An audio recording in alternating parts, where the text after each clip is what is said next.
En esta clase vamos a hablar de lo que estamos considerando el cuarto de los productos culturales de esa parte del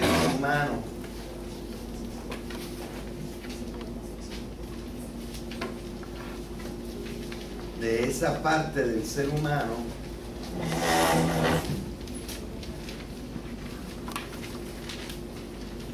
L12, ¿quién tiene el L12?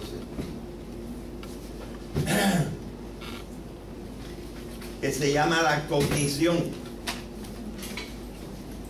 que es una de las funciones mentales superiores de nuestra naturaleza.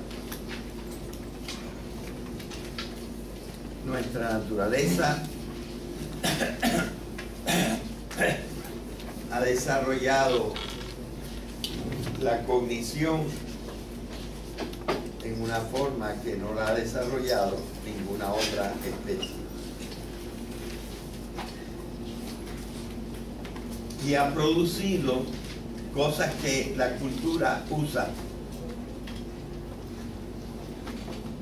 Nosotros, más o menos por simplificar, hemos dicho que la cognición tiene en la cultura 4 productos. 2 que son más sencillos y 2 que son un poquito más especializados. Los 2 más sencillos los llamamos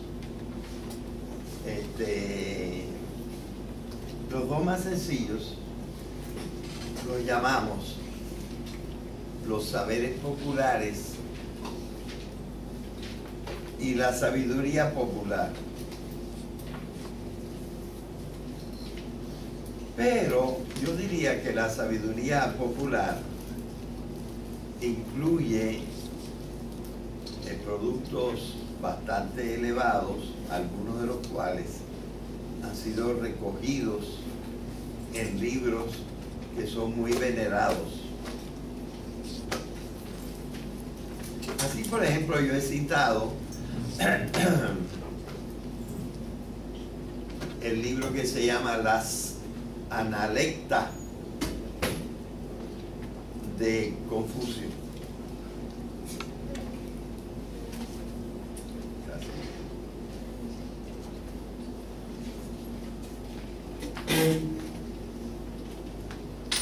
La Analecta de Confucio.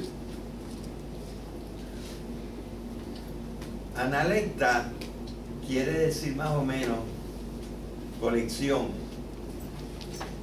o escritos recogidos. Y a veces lo que recogieron fueron gente que contó lo que dijo Confucio.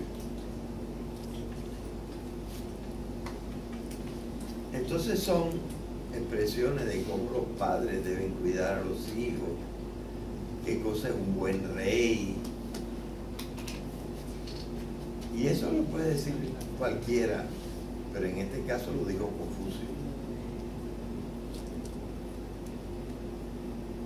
Hay muchas viejitas que no saben leer y que tienen una tremenda sabiduría, parecida a la de Confucio. Así que cuando yo hablo de filosofía popular, estoy hablando de una cosa muy venerable. Y la sabiduría de estas cosas, de estas expresiones, es muy grande.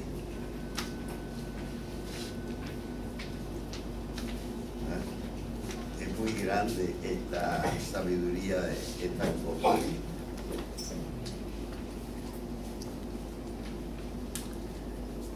Así que esas son las 2 primeras. La sabiduría popular, que ya dije el otro día, mira, ponle aquí el número de la sesión. y la fecha que lo estás entregando a mano.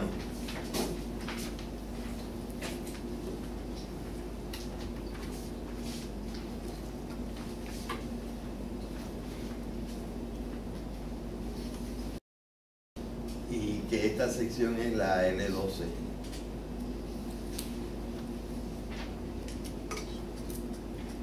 Así que esos son los dos primeros productos culturales. ¿Y por qué lo llamo productos culturales? Porque son un poco diferentes en las diferentes culturas. Yo no sé si ustedes saben que a los niñitos varones de 2 o 3 años, sobre todo de la clase alta, en la cultura puertorriqueña, vamos a decir de 1890 y también del 2010, los vestían con falda.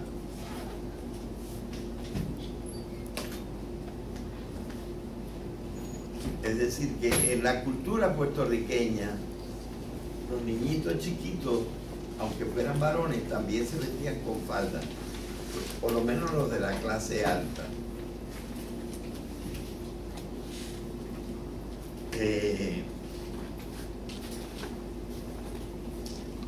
Pero la sabiduría no está solamente en la clase alta, ni en gente que no sabe ni leer, puede tener una gran sabiduría. Y entonces la sabiduría no se distingue mucho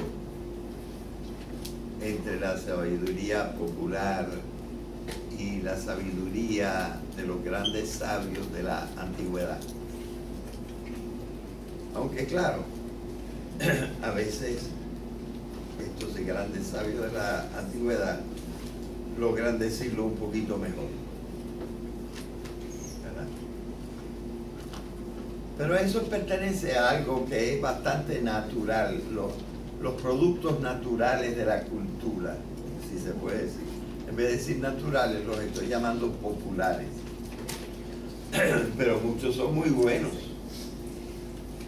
Y los saberes populares son muy buenos. A veces curan mejor que las medicinas que nosotros tenemos.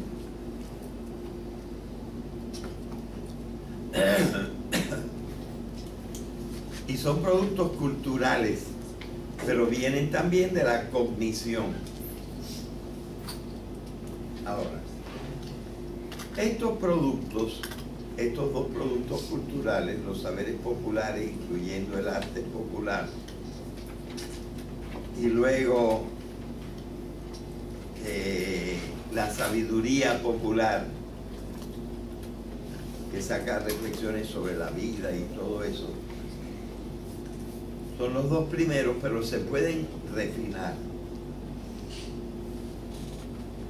Y realmente, pasado algún tiempo, han empezado a ser refinados.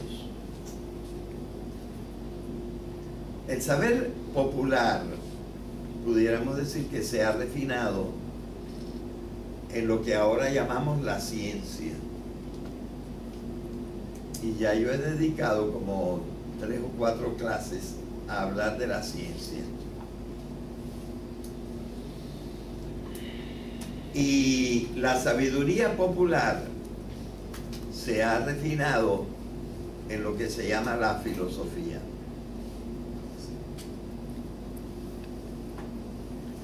Yo he hecho una observación que a veces cuando alguien la dice suele ser mal interpretada, pero que yo creo que es una realidad y que no significa que nosotros seamos mejores. Pero la verdad es que de las diferentes culturas que hay, una cultura que en los siglos en que la ciencia cogió mayor impulso, la cogió precisamente en la cultura nuestra, que se llama la cultura occidental. O sea que la cultura occidental se ha distinguido por la ciencia que ha dado. Ahora, otros pueblos nos están alcanzando y hay algunas cosas fantásticas en física y en biología y en cosas así que se hacen en otras culturas, por ejemplo como Japón o la India, pero a lo mejor en Latinoamérica también, cosas de ciencia que se están haciendo. Bueno, pero Latinoamérica es considerada parte de nuestra cultura occidental.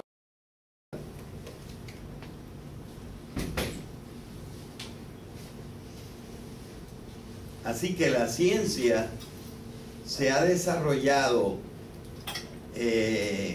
primero más fuertemente en la cultura occidental, pero como ahora estamos en un tiempo que llamamos de globalización, pues esto se ha difundido y todos los países están haciendo magnífica ciencia, aunque uno mejor que otro. Y luego está la filosofía. La filosofía es un chin diferente.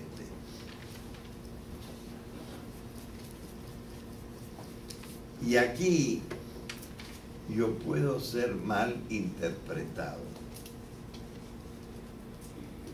Lo digo porque lo creo, lo que voy a decir.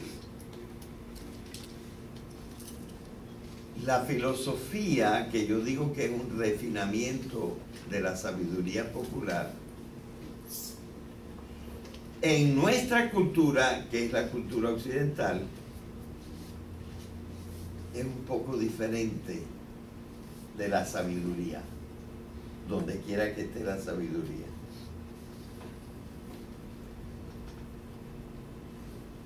Y quizá poco a poco entendamos cuál es la diferencia.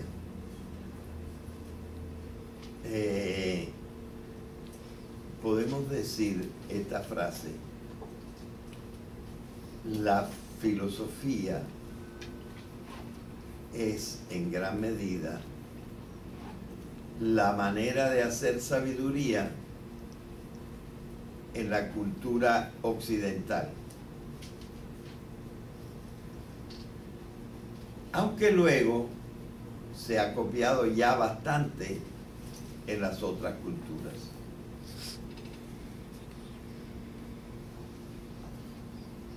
Otra gente lo dice un poco en chiste o un poco irónicamente, con una palabra que vale la pena oír también. Y se puede decir: la filosofía es una enfermedad de Occidente.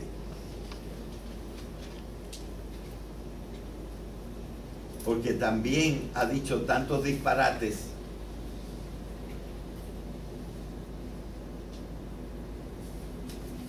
que uno hasta se puede reír a veces de ella. Sobre todo hay un escándalo de la filosofía.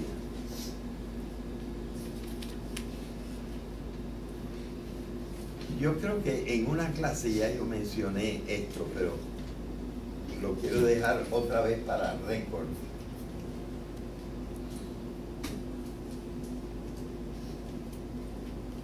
Miren,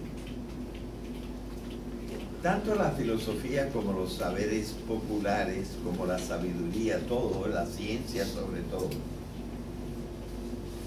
su gran ideal es encontrar la verdad de las cosas. La verdad. Pero para cada cosa, pues, se puede decir que la verdad es una sola. Por ejemplo, si alguien dijera que el hombre no es un animal, y mucha otra gente dice el hombre es un animal, los dos no pueden tener razón. Y ya nosotros sabemos que el que tiene razón es el que dice que el hombre es un animal. Claro que esta frase tiene que ser completada. Y conviene decir, agregar este otro pedazo. El hombre es un animal, pero es un animal racional. O simplemente decir, el hombre es racional. Y si alguien dijera que el hombre no es racional, porque hay muchos locos por ahí, estaría hablando de otra cosa, pero no estaría hablando bien del hombre. El hombre como un ser general, todos los nacidos de hombre y mujer.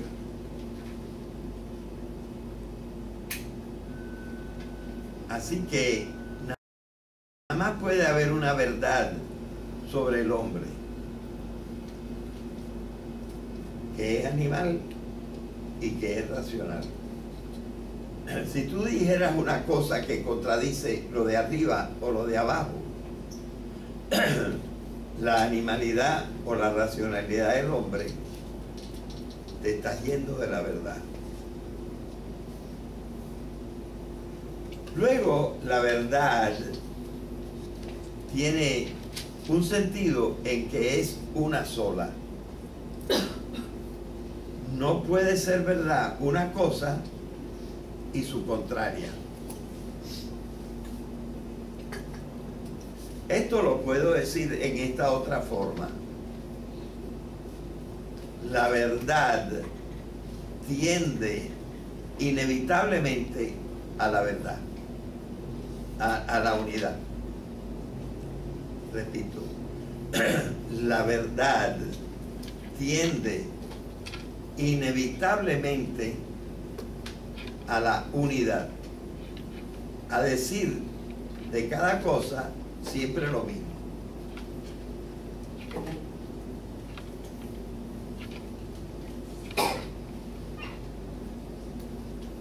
Pero oigan esto. Históricamente, es decir, a través de la historia del hombre,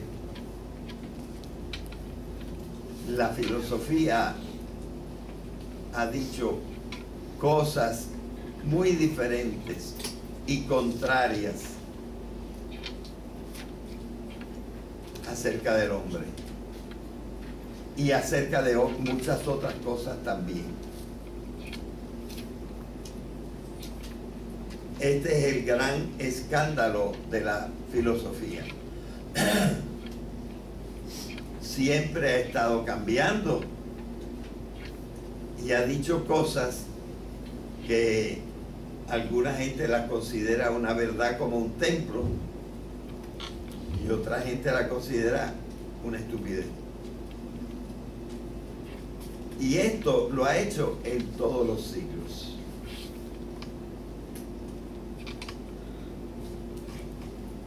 Y ese es el gran escándalo de la filosofía.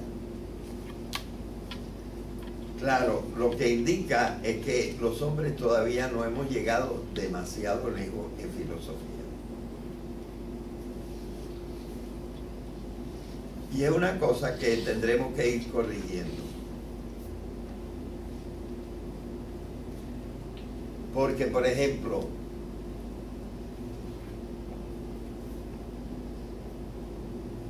se han dicho cosas tremendas, por ejemplo, sobre el hombre. Se ha dicho que el hombre es un ser y se ha dicho que el hombre no es un ser sino como dos seres, porque tiene dos partes irreconciliables, el cuerpo y el alma.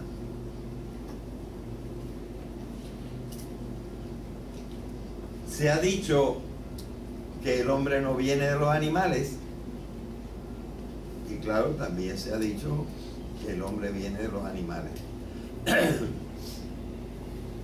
Se ha dicho que el hombre es libre y se ha dicho que el hombre no es libre de nada. Se dice que el hombre, incluso después de la muerte, existirá para siempre. Y también se ha dicho que el hombre, cuando se muere, desaparece completamente. Es decir, se dicen tantas cosas absolutamente contrarias sobre el hombre, que el hombre tiene que hacerle caso al bien, y se ha dicho que eso es una bobería, que el hombre puede hacer abstracción del bien y del mal.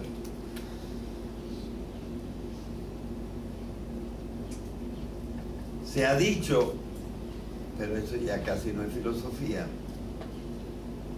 que hay un universo, y se ha dicho que hay varios universos. Y también se ha dicho, existen cosas más allá de la naturaleza, y se ha dicho, no existen cosas más allá de la naturaleza. Es decir, cosas completamente diferentes se han dicho seriamente en la filosofía.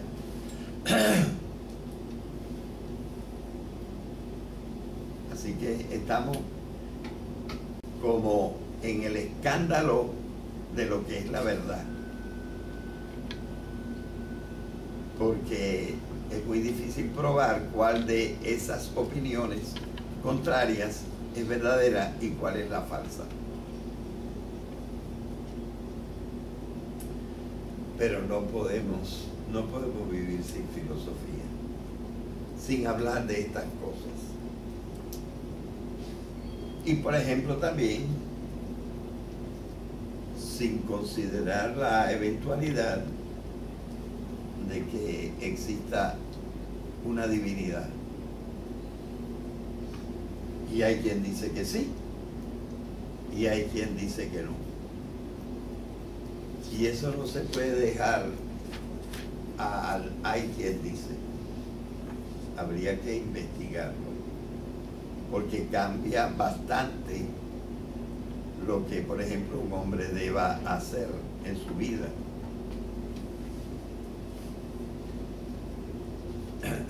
De manera que ese es el escándalo de la filosofía. Y quizá por eso tengan un chin de razón los que dicen que la filosofía es la enfermedad de Occidente. Porque yo creo que los pueblos dicen menos disparates.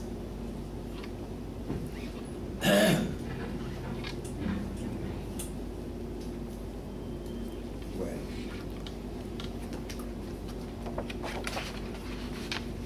no vamos a poder decir hoy todo lo relativo a la filosofía, pero yo les voy a decir en qué se distingue la filosofía de la ciencia. Porque son los dos productos refinados de la cultura, filosofía y ciencia.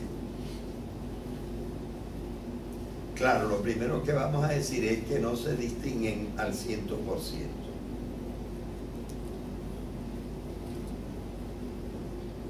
Se distinguen relativamente. Porque hay un instrumento que las dos usan y que es sumamente importante. Este instrumento que las dos usan y que es sumamente importante es algo natural en la cognición.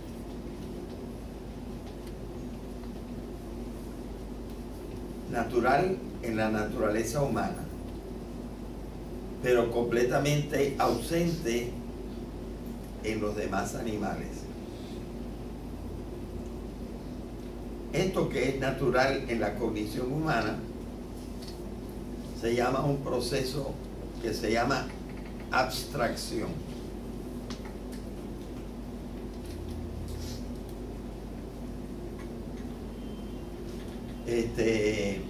Les he dicho varias veces que en la página del profesor hay un artículo, no sé bien en cuál de los apartados,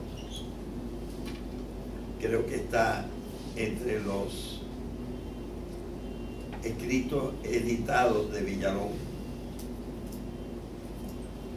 que es un artículo sobre la abstracción.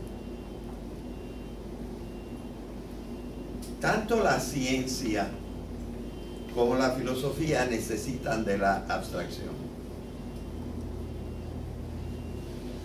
Y la enseñanza, sobre todo desde primer grado o segundo grado hasta el último año de doctorado, necesitan de la abstracción.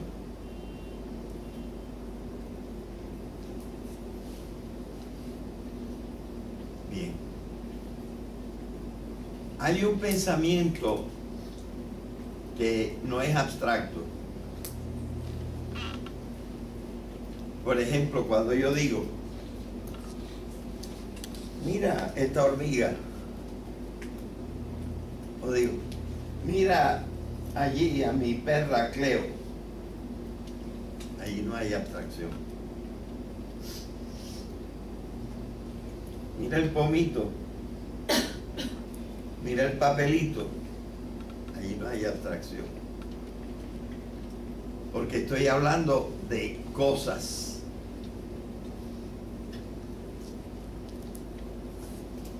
Aquí tampoco hay abstracción. Caída. La caída es un hecho.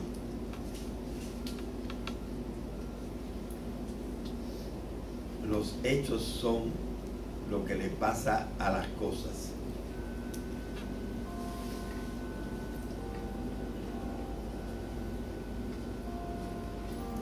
O sea, que nosotros podemos pensar sin abstracciones. Claro que es un poco raro, porque decir que aquello es una perra y que esto es una hormiga ya tiene algo, ¿verdad? Pero algo de abstracción. Que yo sé que esto es un insecto y aquello es un vertebrado, un mamífero. Pero como no lo estoy recalcando y un niño de 4 años no lo sabe y sabe decir mi perra Cleo y sabe decir hormiga, pues entonces en la práctica no hay abstracción allí necesariamente. El hombre puede pensar sin abstracciones cuando se está fijando en las cosas y en los hechos. Pero si el hombre quiere entrar más en las cosas y en los hechos, va a tener que empezar a hacer abstracción. Y por ejemplo, una abstracción es la clasificación. Este es un animal, aquel es un animal, pero son animales diferentes. Este pertenece a los insectos y aquel pertenece a los mamíferos. O sea que cuando yo quiero empezar del saber popular a un saber más científico, yo necesito empezar a encontrar abstracciones. Cuando de un perro yo digo que es un mamífero, ya eso necesita haber pasado por bastantes clasecitas en donde se han distinguido los mamíferos de los peces, de los reptiles, de las aves,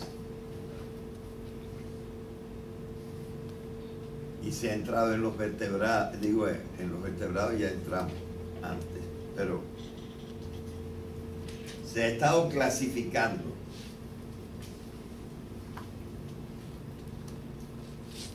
Cuando uno logra clasificar, llega a algo que no es una cosa.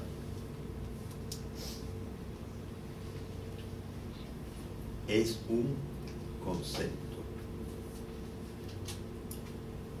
Para la mayor parte de los filósofos, los conceptos no son cosas.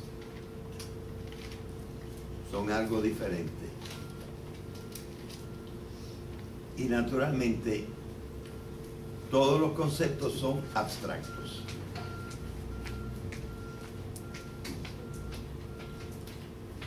Abstracto quiere decir que se ha dejado de considerar algunos puntitos más concretos y se ha generalizado,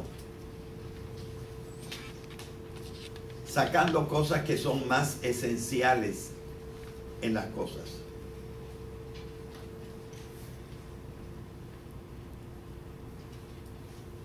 Bien.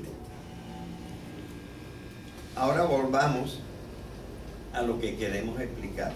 Nosotros queremos explicar la diferencia que hay entre ciencia y filosofía.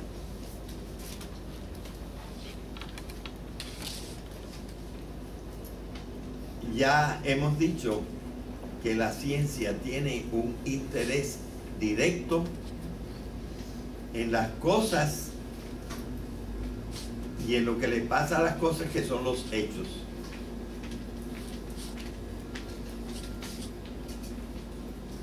La ciencia todo el tiempo está pensando en cosas y hechos. Pero para pensar más profundamente en cosas y hechos, tiene que tener algunos conceptos.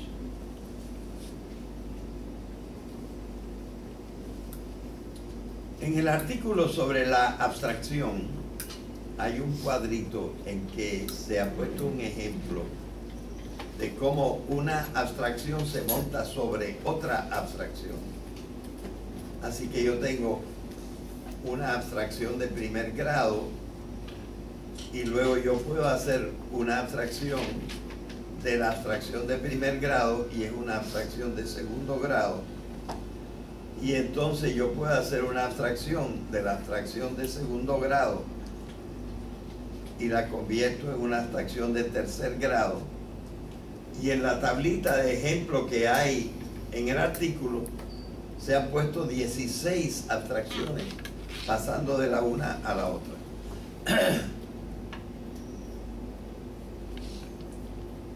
Hablando así en plata, lo que pasa con las abstracciones de la ciencia es que usan las abstracciones más pegadas a las cosas y a los hechos.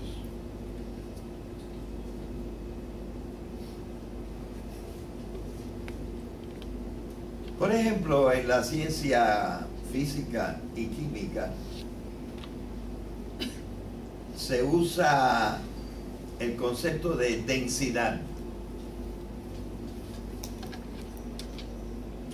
La densidad no es una cosa.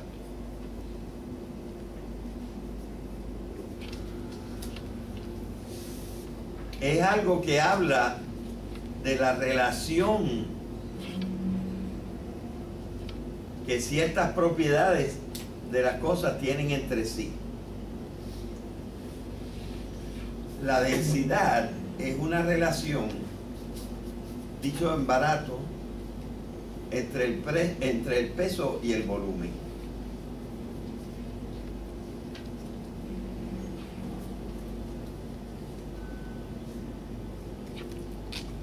pudiéramos decir,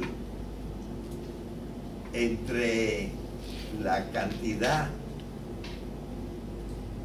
de materia y el espacio. Y es lo mismo, con otras palabras. Eso es la densidad. Las cosas más densas tienen más materia en la misma cantidad de espacio que las cosas menos densas. Y en la ciencia siempre se está hablando de densidad. Y cuando yo tengo que ponerle aceite al motor de mi carro, tengo que pensar qué densidad debe tener el aceite que yo le ponga. Que ordinariamente es 30 o 40.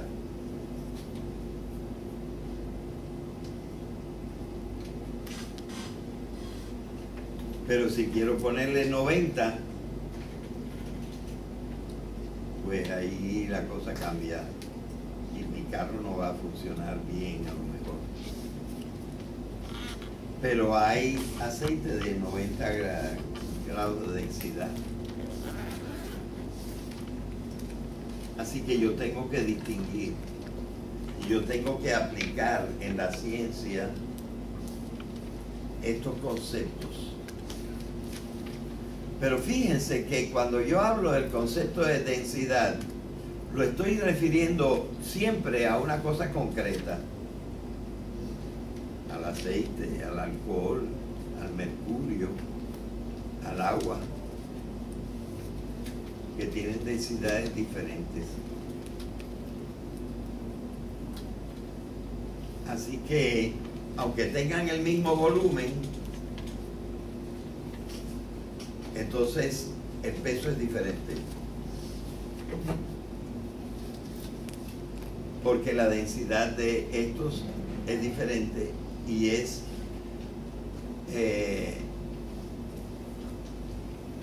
fíjense, el mercurio es un metal y los demás no. Son sustancias diferentes. Así que yo siempre tengo que estarme fijando que aunque yo esté usando un concepto, como el concepto de densidad, lo estoy usando en referencia a una cosa o a un hecho de esa cosa. Porque la ciencia, lo que le interesa son las cosas concretas. Ahora, la ciencia se ha dado cuenta que para hablar con propiedad de las cosas concretas, tiene que abstraer un poco, o bastante.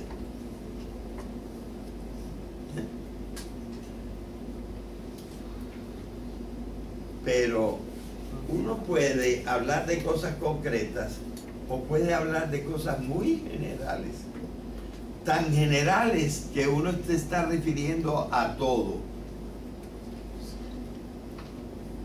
Porque, por ejemplo, cuando yo digo ser,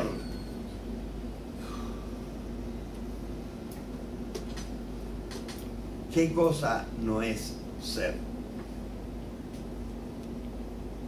Bueno, hay algunas cositas que podemos decir que no son seres, pero muy poco. Eso lo vamos a dejar para otro día. Pero todo cabe dentro de la palabra ser. Entonces eso está muy alto. Y eso también se ha estudiado. Por ejemplo, uno, y el primero que sistematizó ese estudio, fue Aristóteles. Y entonces dijo, ¿cuántas cosas se pueden decir de cualquier ser, de todo ser? Y reflexionando, dijo, de los seres nada más se pueden decir 10 cosas. una más importante y las otras importantes también, pero no tanto. La cosa más importante que se puede decir de un ser,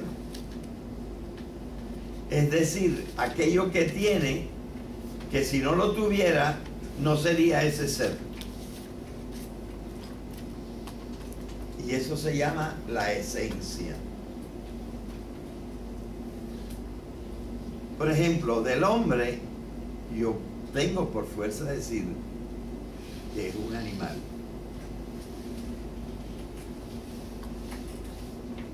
Hay seres humanos que han dicho que el hombre no es un animal,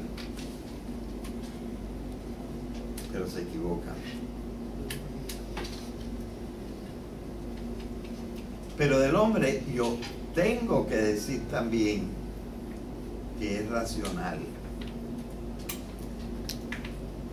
Vamos a decir que piensa, y que piensa con ciertas reglas. Si yo en mi definición de hombre no incluyo animal, no se trata de un hombre. Si yo en mi definición de hombre no incluyo racional, no se trata de hombre. O sea, en la esencia del ser que se llama hombre, tienen que entrar la animalidad y la racionalidad. Y eso es la esencia de las cosas. Pero en lo demás que yo puedo decir de un ser, las cosas pueden ir cambiando. Porque yo puedo hablar de un hombre y puedo hablar de dos hombres. Y puedo hablar de 1 millón de hombres. Así que la cantidad no cambia el concepto de hombre. Las cualidades, bueno, malo, bello, alto, feo. Las cualidades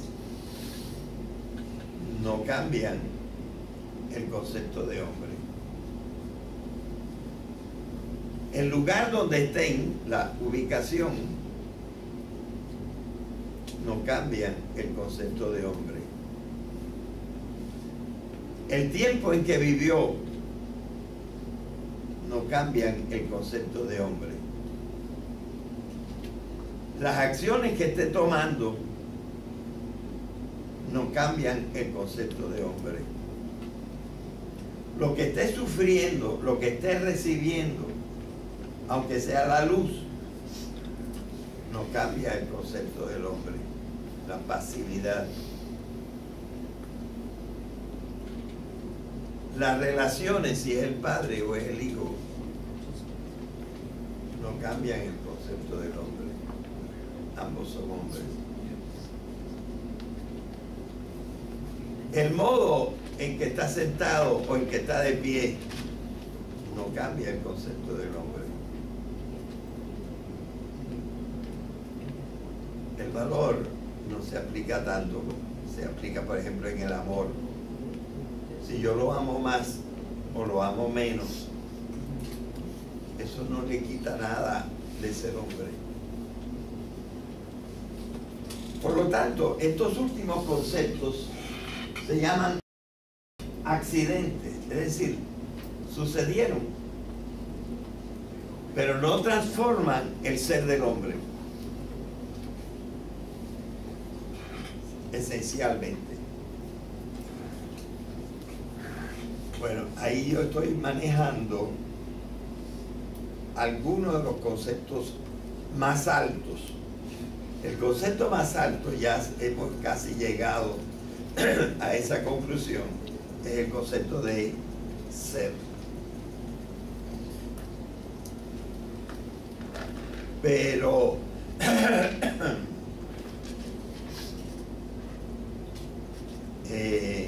hay otro concepto que está muy arriba y son las únicas cosas que se pueden decir de cada ser. qué cantidad de ellos hay, qué cualidades tienen, dónde están situados, en qué parte del tiempo han existido, qué actividad tienen, qué cosas sufren, qué relaciones tienen con otras cosas, en qué modo están y qué valor tienen. Eso es lo único que se puede hablar de cualquier cosa. Todos los demás son parte de esto. Bueno, ahí yo estoy haciendo filosofía.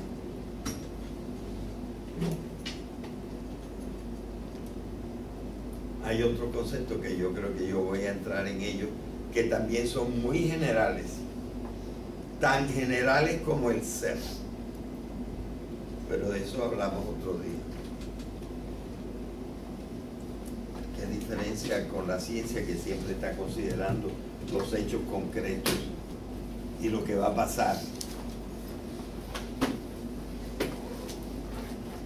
Claro, los científicos no es que sean más rudos y que no logren comprender estas cosas. Casi todos los científicos han estudiado algo de filosofía.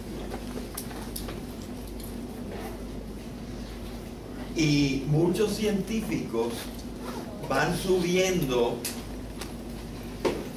en los conceptos que van usando. Ayer yo estaba leyendo un libro que estaba hablando de fenómenos epigenéticos y de la existencia de la teleonomía.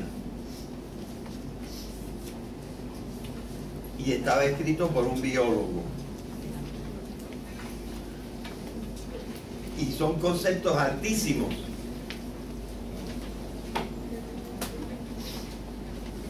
Pero entonces nosotros decimos que esta gente está haciendo filosofía de la ciencia, cosa que es muy útil. Está cambiando de una esfera de la cual ordinariamente se ocupa la ciencia a una esfera de la cual se ocupa más bien la filosofía. Pero casi todos ellos son PhD in biology or in physics or in chemistry or in cosmology. Es decir, ellos ya no solamente conocen la ciencia, sino que conocen la filosofía que se desprende de su ciencia. No son ni siquiera masters. Han llegado a PhD doctorates. Es decir, que tú puedes ir subiendo en la ciencia y usando cada vez conceptos más abstractos que necesitan basarse en otros conceptos que estaban más abajo. Y puedes llegar hasta lo último. Pero entonces vas cambiando lentamente de la ciencia a la filosofía. Bueno, pues veo que usted se está moviendo, quiere decir que ya es la hora, ¿no? Pero hemos dado, yo diría, la diferencia más básica que hay entre la ciencia y la filosofía. Si alguno no me ha entregado, venga y me dice qué pasa.